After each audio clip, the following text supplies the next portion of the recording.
Now, looking then at the subject of today's lecture and tomorrow's lecture too, we're going to deal with consonants. And consonants are habitually described in terms of three parameters, namely voice and place and manner of articulation. In other words, whether the sound has voicing expected in it or not. Now, we can distinguish between voiced and voiceless sounds, as you discovered in John Wells' lecture, and this would account for the difference between sounds like P and B, pi, bi, fundamentally, phonologically distinguishable by presence or absence of voicing. There are other differences too, but this is the sort of underlying difference between them. Now, today we're going to deal with place and manner of articulation, and this will take us into a number of considerations. So, first of all, if we have a look at some basic principles, we have to remember, as I'm sure you've heard already, but I'll repeat it. We've heard already that there is such a thing as the vocal tract. I don't know if I can talk over. I will try to talk over the sound. Can you hear me at the back? Right. Okay, I hope so. Excuse me.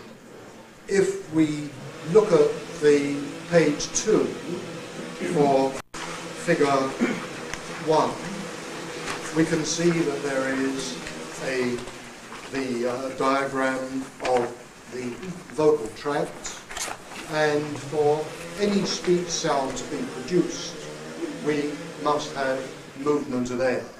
So the vocal tract is a bit like a wind instrument, like a clarinet, say, where you can, if you move your fingers around on the keys, you don't get any music, but if you blow down it correctly, then you get music. And similarly with speech, if you don't have any movement of air, then you don't get speech.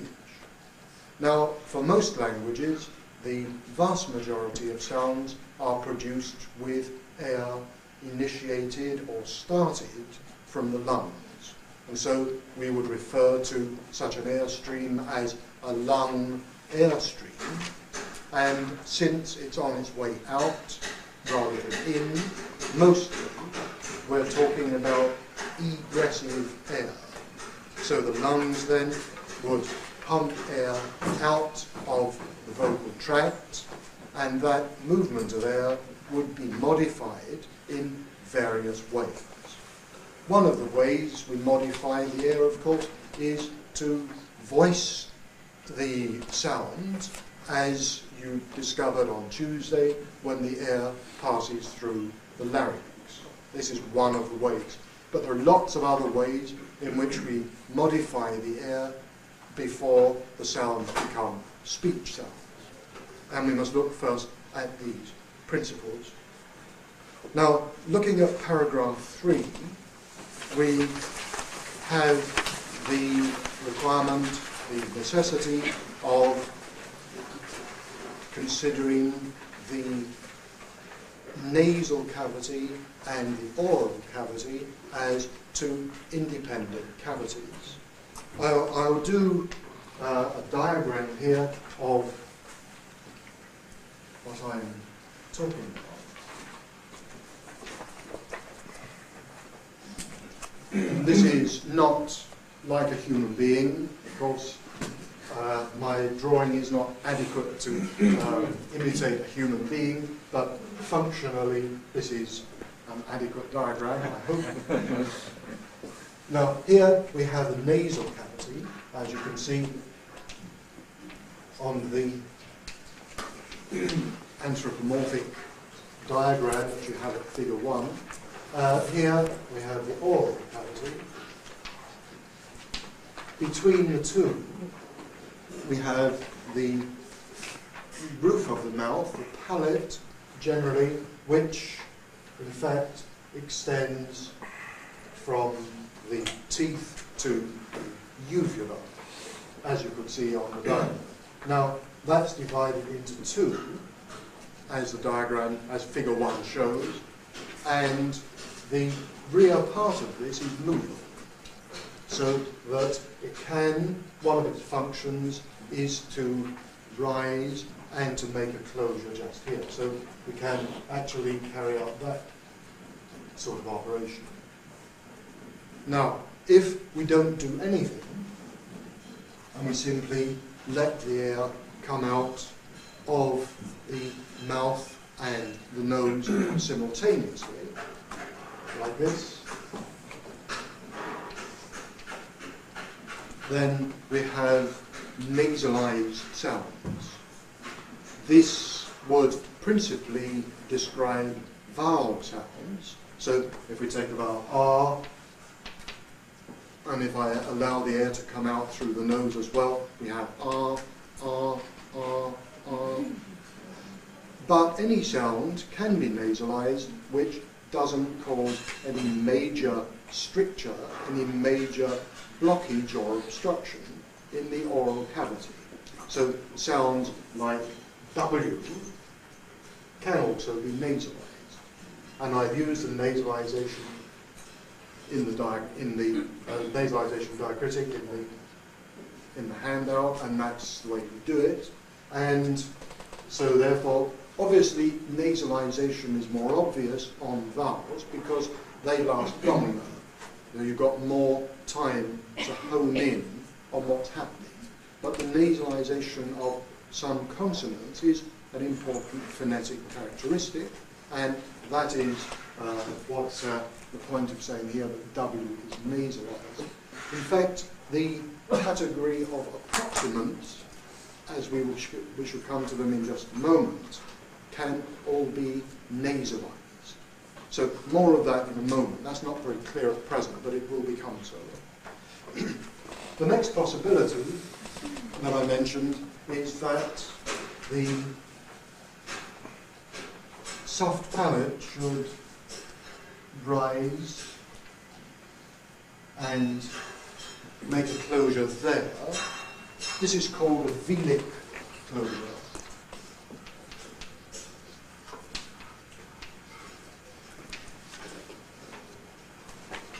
Okay, so a velic closure, where the soft palate is raised, shutting off the nasal cavity. This means that air can only come out through the mouth, and sounds in this category are oral sounds. Okay, so any sounds not involving the nasal cavity are oral, and most speech sounds are in this category. Most of the speech sounds of most languages, therefore, are oral sounds rather than nasal. And in RP, we just have the 3 nasal sounds that are mentioned in paragraph 3, where we have the N and the N and the N, which we'll come to in a moment. So we don't normally bother to label sounds oral, because that's what they are. So we don't label the vowel R or an oral vowel because that is what we expect it to be. But it could be nasalized under some circumstances. Now, the other possibility is that we have no velic closure,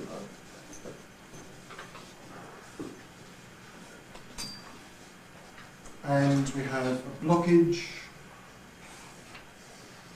somewhere in the mouth, so that the air can't get out here anymore and can only come out through the nose. And sounds of this kind are nasal.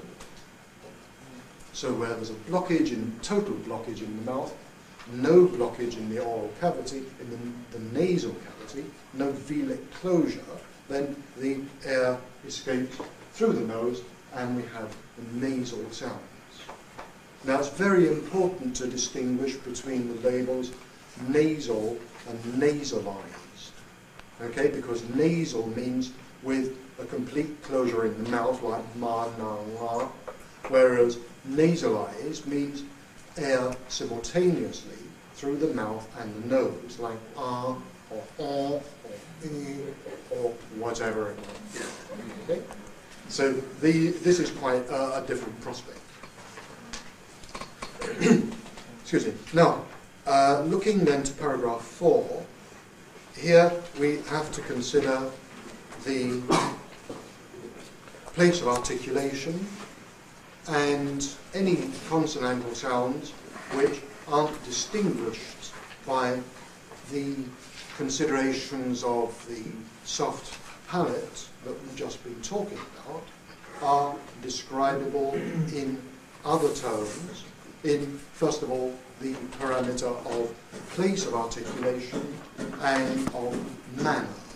So when we talk about consonant sound, we are talking of the N, as we know, paragraph 1, and looking at place of articulation, we are now, we'll come to that in just a moment. So the auditory effects of strictures will give us the different places of articulation, and if we have a look at the figure 1, we can see that places of articulation will include the teeth and the lips and the hard and the soft palate and the uvula and the pharynx. So all of these places, all of these locations labelled here are places of articulation. We'll come to more detail on that in a moment. So let's have a look at the manner of articulation, which is the third label in our consonantal description, and this is at the bottom of page 1, where we distinguish different kinds of stricture. And do note the term stricture, which means some kind of marked, perceivable modification of the airstream. So a stricture means what you do to the airstream in order to have an audible effect. And strictures are of different kinds, which we can see listed here. So first of all, if we operate a complete closure of the vocal tract, then we have what we call stops or plosives, doesn't matter which term you use. The stops would have to be produced, all of these sounds in fact, would have to be produced with the soft palate raised. In other words, there must be a velic closure for stops or plosives to occur, because we must stop the air from going out through the nose. So that is an understood point, that all plosives of this kind, all plosives have a complete stoppage of the airstream in both nasal and oral cavities. Looking at, and you can see here the RP plosives or stops. Going down now to paragraph to section B, we have a different kind of stricture where there is a complete closure to begin with, but then the relaxation of the closure is more gradual rather than very sharply. And this gives us the category affricate. So in English we have just the two affricates listed here, and there is a query as to whether TR and DR are analysable as affricates.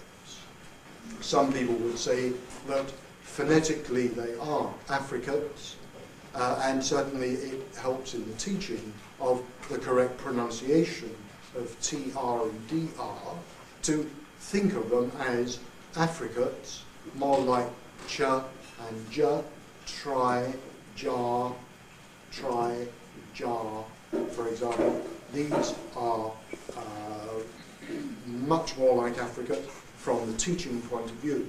So from the linguistic point of view, there is the argument often enough that they aren't Africans. But from the practical point of view, I think I would want to teach them as if they were. Again, we'll come to that later.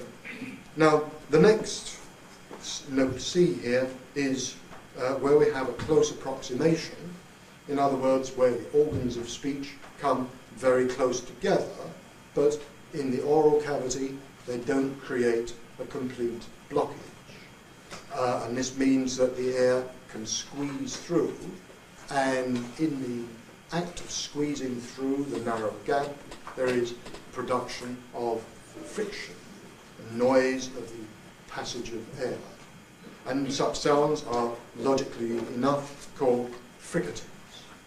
And in English here, in RP, you can see that fricatives are listed at the bottom of the page. So these constitute three of the major categories of the different types of stricture or manners of articulation. These all share the characteristic of velic closure. They must have velic closure. So these are obligatorily oral sounds. Now if we go to the top of page 3, you see that there is a further category where there is what we call a more open articulation, where there is only an approximation of the organs of speech. And these are listed as W and Yod. Remember that symbol is named Yod. Okay, I think that's probably come up in some of the practical classes, but it may not have done so in all of them, so just to fill in the gap. So where we have W and Yod, then these are semivowels, and where we have R and L, these are liquids, and we will come to these in more detail later. Remember that the first three categories had to have velic closure, therefore they can't be nasalized, whereas the approximants can be nasalized because they don't have a very extreme stricture. Usually they would be produced with the soft palate up, with velic closure, but it doesn't matter if they're not. And there are contexts in English and in all languages where those sounds are produced with nasalization.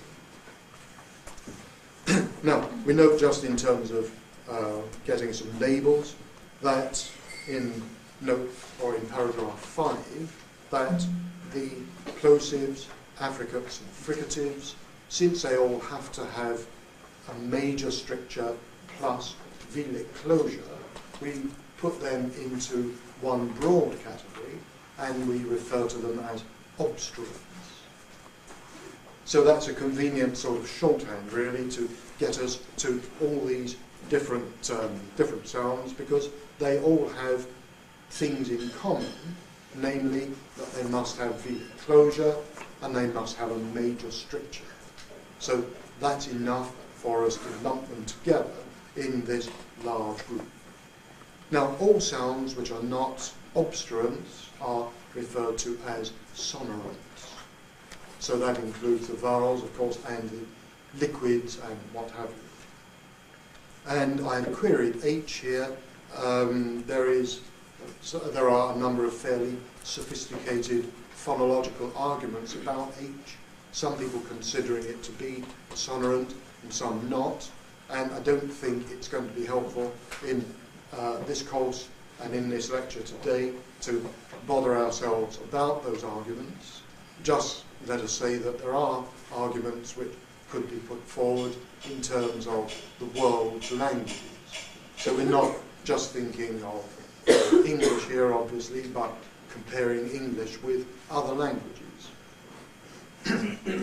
Okay, so moving down then from this, and considering the way in which sounds are actually produced, we must make an important theoretical, principled, not a theoretical one, but a practical and principled distinction between active and passive articulators. So any articulator which won't move, like the top teeth, for example, or the roof of the mouth and so on, all of these are referred to as the passive articulators, and any organ of speech which can move to produce speech, can produce a stricture, is referred to as the active articulator. So where we have the active articulators are the lips. In fact, both lips, I don't think both lips can move, really. I'm not sure I can move my top lip very much, but I can certainly move the bottom one to make contact with it and make sound like pa, ba, ma. And these are what we would call, therefore, labial sounds. And to be more precise, since both lips are used, they are bilabials, as we can see here. So we would have bilabials, just listing those, are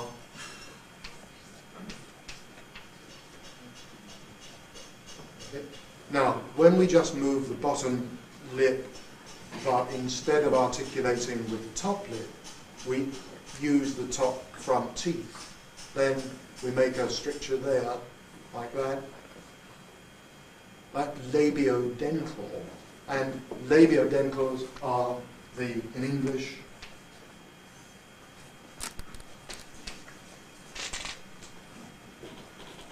okay, so voiceless and voiced. And this is where the voicing label distinguishes them. So they are both labiodental, they're both fricative, but they are distinguished by the absence or the presence of voice. And that is an important point, of course, to remember.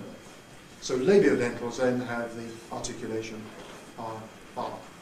I shall be talking about some other labiodentals in the final 9 o'clock lecture a week tomorrow, where there are exotic sounds which will be spoken about. I shall be talking about them, and other labiodental sounds will be mentioned.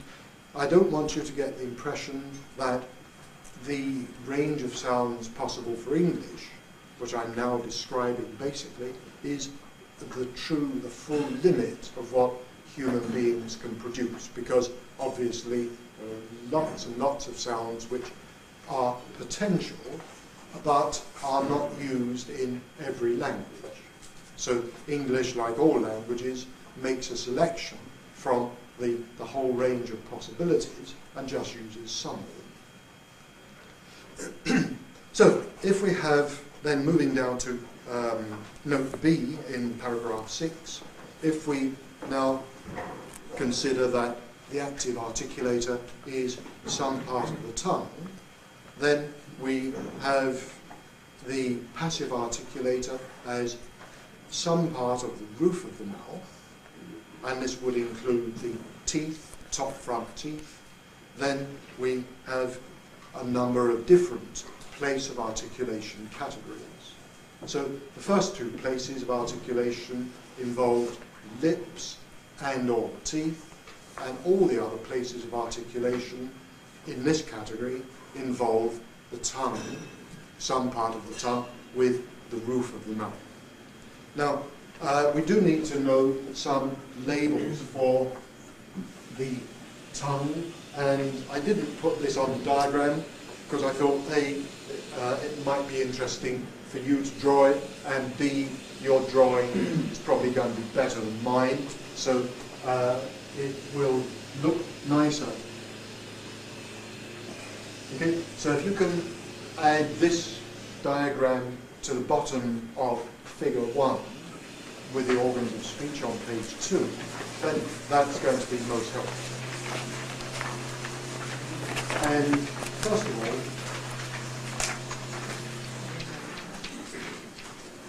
we have parts of the tongue, the tip of the tongue, pretty obviously, logically that.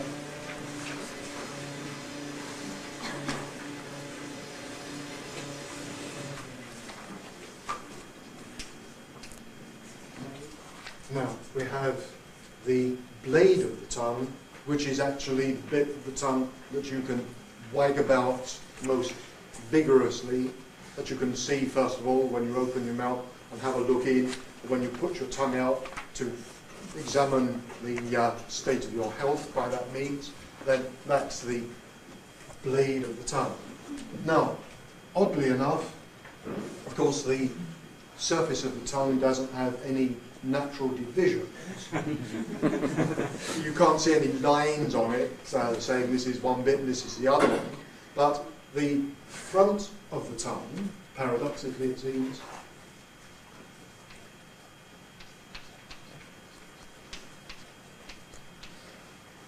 front of the tongue is the part that lies opposite the hard palate. So when your mouth is at rest, when you aren't actually speaking, the tongue fills most of the mouth, and the part which lies naturally opposite the hard palate is the front of the tongue. So we take our division of the tongue from the roof of the mouth and not from the tongue itself. The next part, therefore, is the back of the tongue, and that lies opposite the soft palate or velar. And then the final part of the tongue is the root, right down there, which is opposite the pharyngeal wall here. So the root of the tongue is something which is used in the production of some sounds, not sounds in English, generally speaking. Now, let's have a look at some sounds which are in English actually produced. So if we take the tip of the tongue and we articulate with the top teeth, then we get dental sounds. So the first category there for dental are these.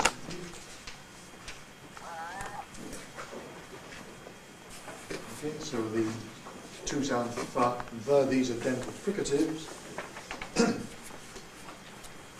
Moving on then, the alveolar sounds. I won't put them on the board because they are already included in that paragraph a couple of lines down. So we don't need to repeat that operation here for alveolar. Post-alveolar sounds are with the tip of the tongue near the rear of the alveolar ridge. So if you have a look on the figure 1 on page 2, the corner, if you move back from the teeth, front teeth, you move back towards the rear of the mouth, you come to a corner where the roof of the mouth angles sharply upwards. Okay, so the area then between the hard palate and the ridge behind the teeth.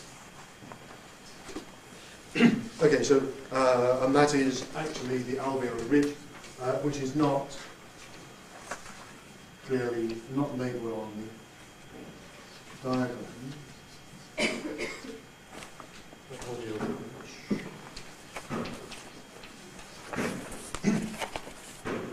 Therefore, this area is the post-alveolar area, and sounds articulated here are referred to as post-alveolar. And most realizations in English of R, and also the combination of TR and DR,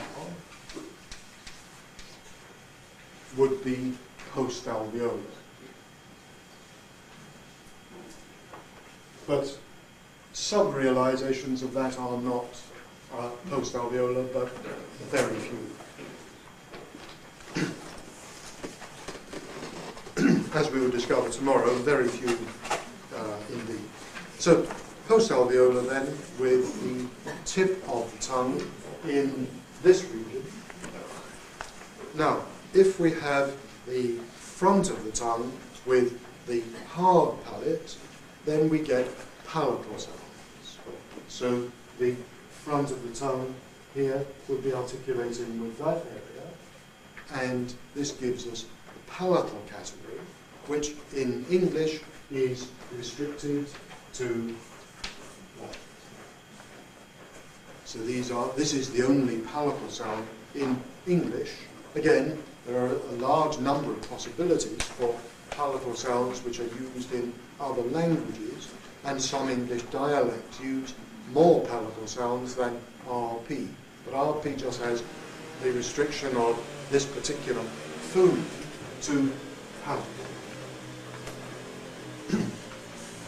So next we have palatal alveolar, and this is where we have a combination of the alveolar ridge and the hard palate.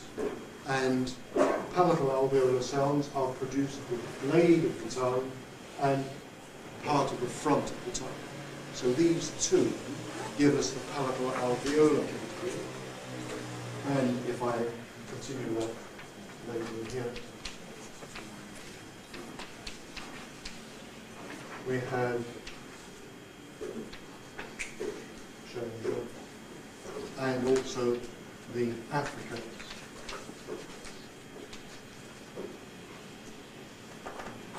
So these four sounds then are palatal alveolar, sha, asha, aja, and cha, aja, aja, aja.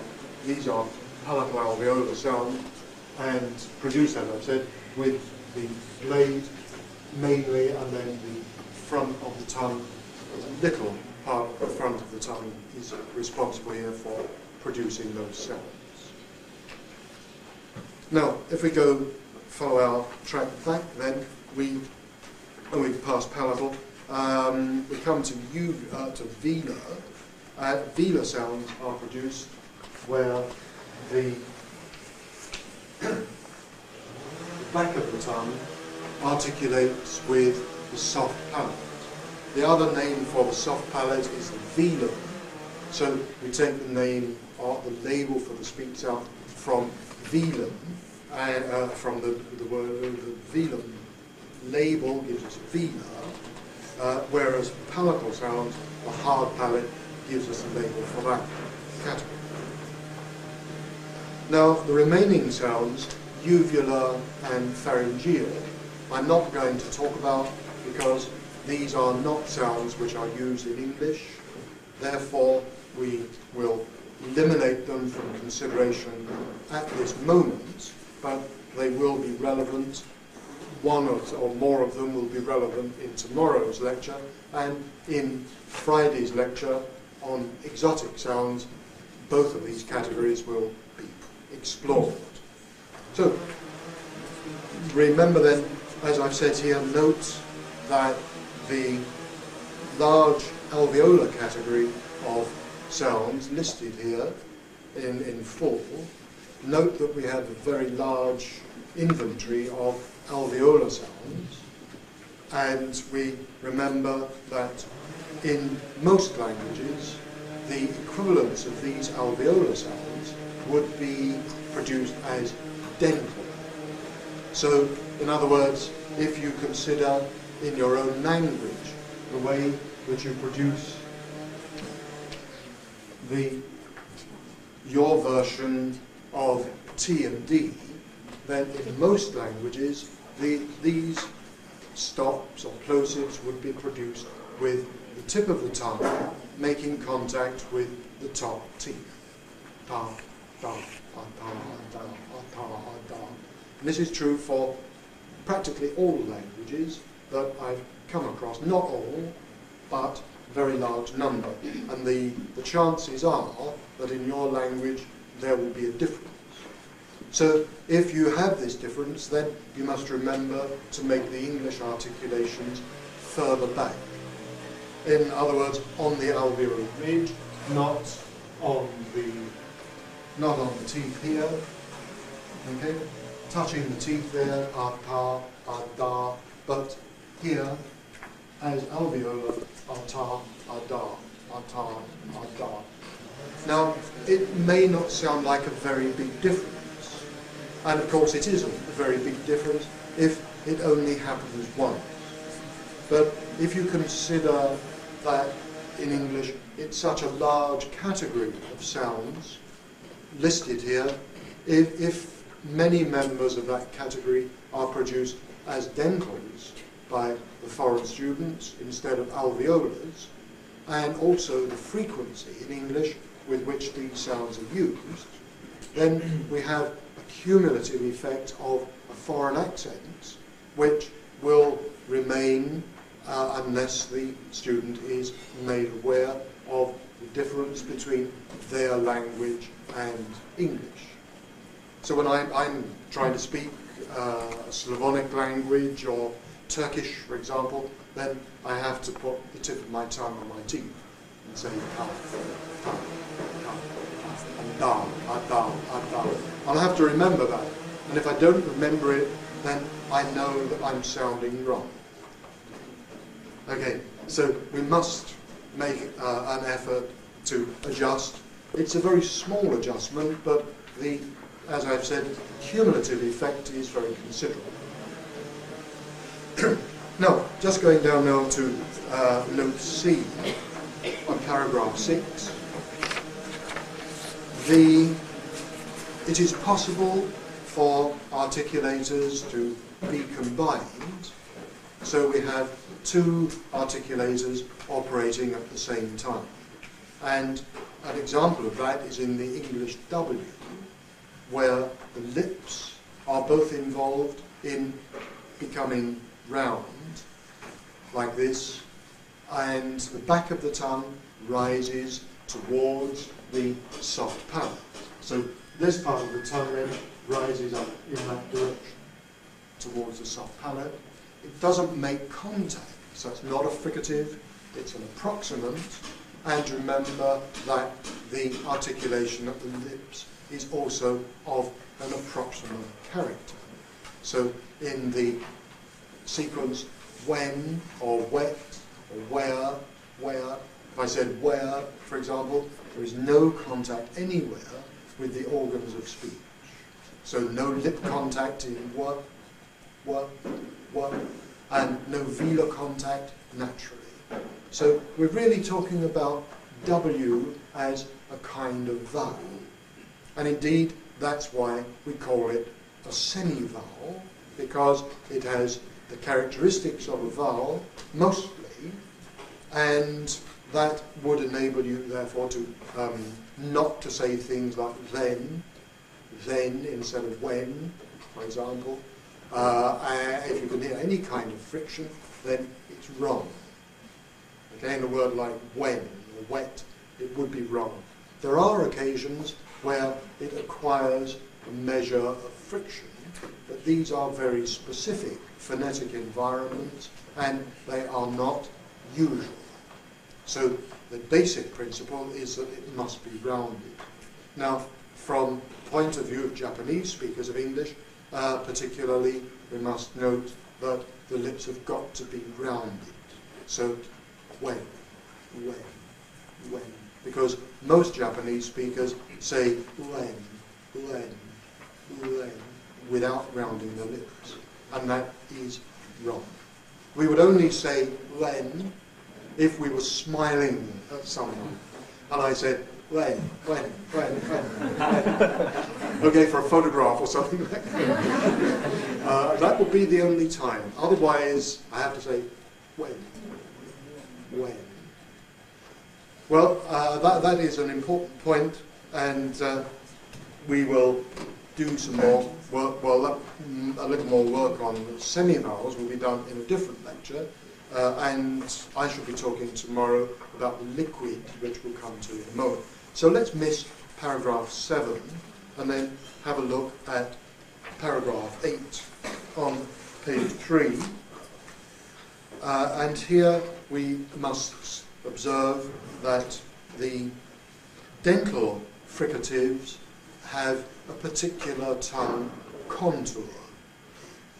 And the surface of the tongue in producing the dental articulations is flat. So if we look at the surface of the tongue from the front, if I look in here, okay, at the tongue from the front here, then the surface of the tongue is really something very much like that. And the air escapes in this direction over the surface of the tongue at a whole range of points, or a continuous point across the surface of the tongue. So there's no one specific location on the surface of the tongue where the air is escaping.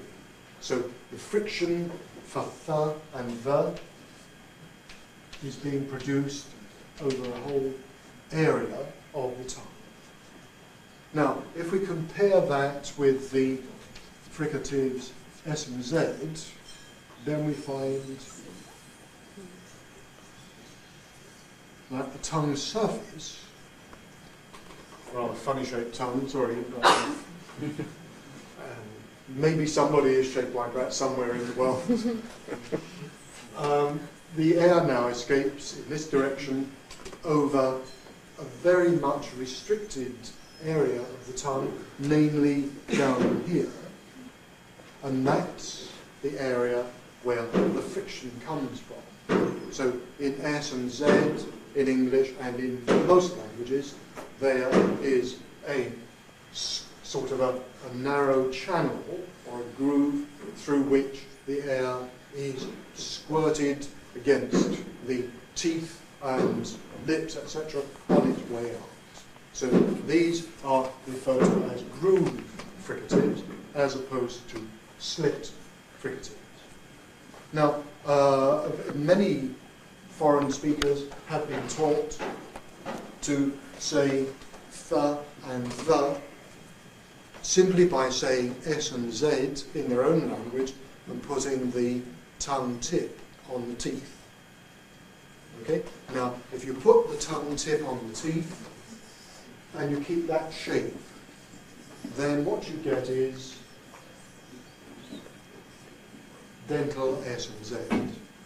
And that's a dental diacritic, that little tooth mark underneath shows that it is a dental fricative, but with a grooved tongue shape. So if I want to distinguish between the word sin, which is alveolar groove fricative, and thin, I've not got just to change the place of articulation, but also the contour of the tongue. Now, if I don't change the contour of the tongue from grooved to slit, then I get sin. You can see that it's dental. Sin. But it's wrong, because it's a dental groove fricative. And we don't have such fricatives in English at the beginnings of words. Where we do have them is if we have a word like miss, which, if that's on its own, then it is alveolar grooved, of course, here, miss. But if I follow it with a word beginning with a dental fricative, as in the phrase miss them,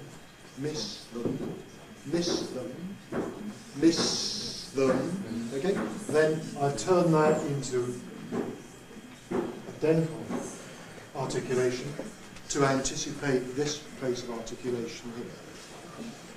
Now that's the only occasion where the S and therefore the Z too, because these are members of the same group, right? So what applies to one applies to the other in terms of place of articulation, and we have a dental realization of the grooved fricatives, but we must keep the tongue shape in the grooved posture. Otherwise, If we flatten it, then we get the pronunciation mythm, mythm, mythm, which sounds a bit odd, sounds rather like a speech defect in English rather than a correct pronunciation. So we distinguish between mythm with a slip fricative here, which is wrong, and miss them, miss them, miss. Okay. So it's the same place of articulation, but a different tongue shape. And we can tell whether we've got the right tongue shape. Not much point really in trying to look inside our mouths because we can't really see what's going on. The only way we can do it is to control, to develop a control by listening to the sound which results. So we can get the sort of hissy noise, the sibilant noise from the groove shape of the tongue, and if we tune in very, very accurately to that, we can use it to monitor whether we've done it correctly or not. So there is a difference between thin and sin, sin, sin. But remember that no matter how often a foreign learner tries, if they had been told simply to put S and Z on the teeth in order to get those two, then they are never going to get it. Right? Because there's going to be something eluding them all the time which they can't get right because they don't know that they're not doing it correctly. They don't know that there is something to get right because they have not been told that that is the case. And of course we must give our best information to students as we possibly can. Now, I think that, excuse me, it's time to finish. Now, I've been rather longer in this one than I wanted to. I'm afraid that I've been distracted through the lecture by the noises from outside, which I hadn't expected, and which I found quite difficult to wade through. I hope that you have not been too put off by it. Please remember that the handout is also for tomorrow, and remember to bring it because I shan't have another 80 handouts for tomorrow.